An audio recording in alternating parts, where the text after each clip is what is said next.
Salat menurut bahasa doa. Kenapa doa dinamakan dengan salat? Karena saat berdoa itu kita tersambung kepada Allah. Karena itu kalau ingin cepat dikabulkan doanya, maka antara lisan dengan hati mesti nyambung. Jangan lisannya baca A, hatinya ke B.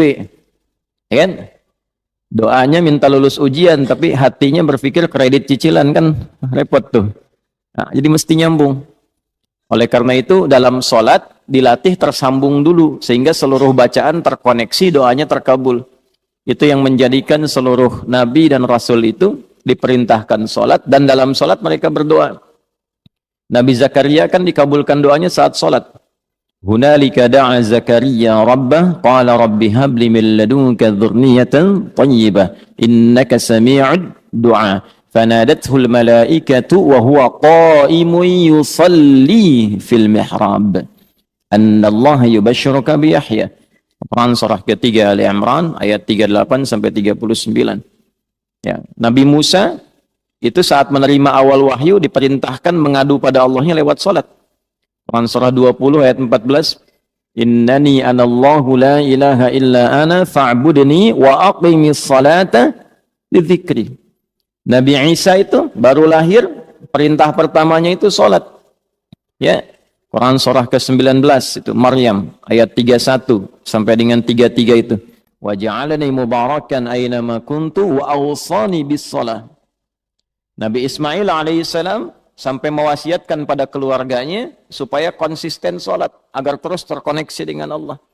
Saya selalu memberikan logika begini, kalau Anda itu punya koneksi dengan pejabat, aksesnya mudah kan? Gitu. Punya koneksi dengan DKM ini aksesnya mudah ke masjid itu. Ya. Baik. Nah, punya koneksi dengan Allah apa yang sulit bagi Allah?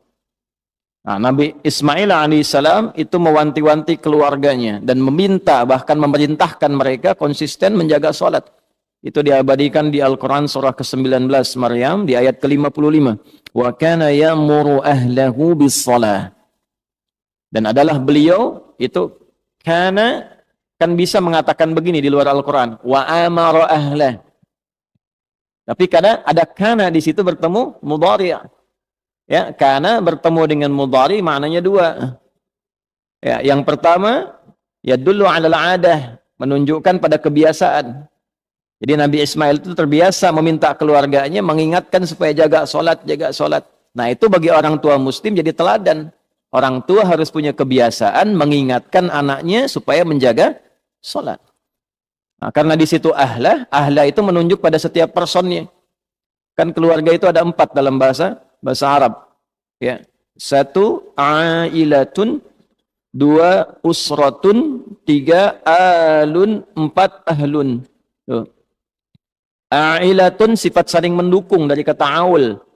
Kalau sudah berkeluarga harus saling mendukung, mensupport, mendorong, membantu. Nah, jangan bertikai di lingkungan keluarga. Karena itu pertentangan, perselisihan, permusuhan di lingkungan keluarga itu diantara yang paling tidak disukai oleh Allah dan Rasulnya.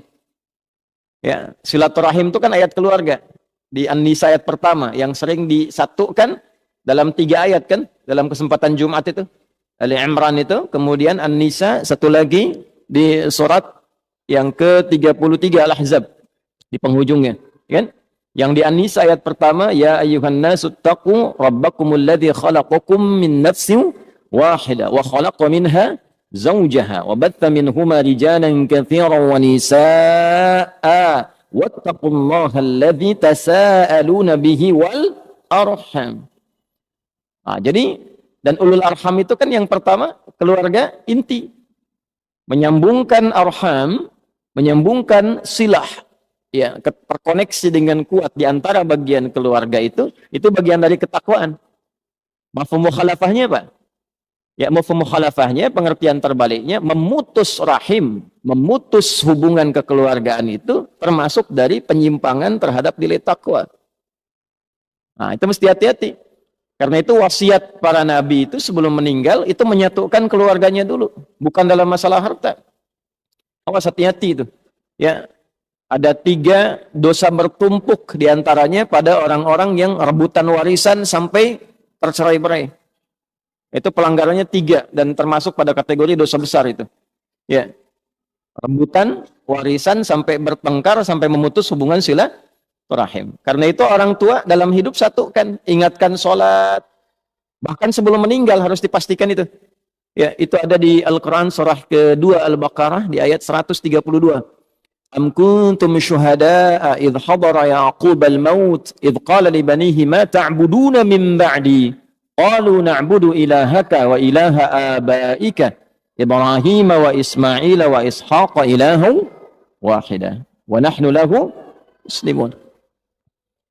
Apakah kalian pernah dengar kisah, pernah tahu tentang cerita bagaimana Nabi Ya'qub itu menjelang wafatnya beliau kumpulkan anak-anaknya, keluarga besarnya. Kalau besok lusa bapak meninggal, iman kalian bagaimana? Salat kalian bagaimana?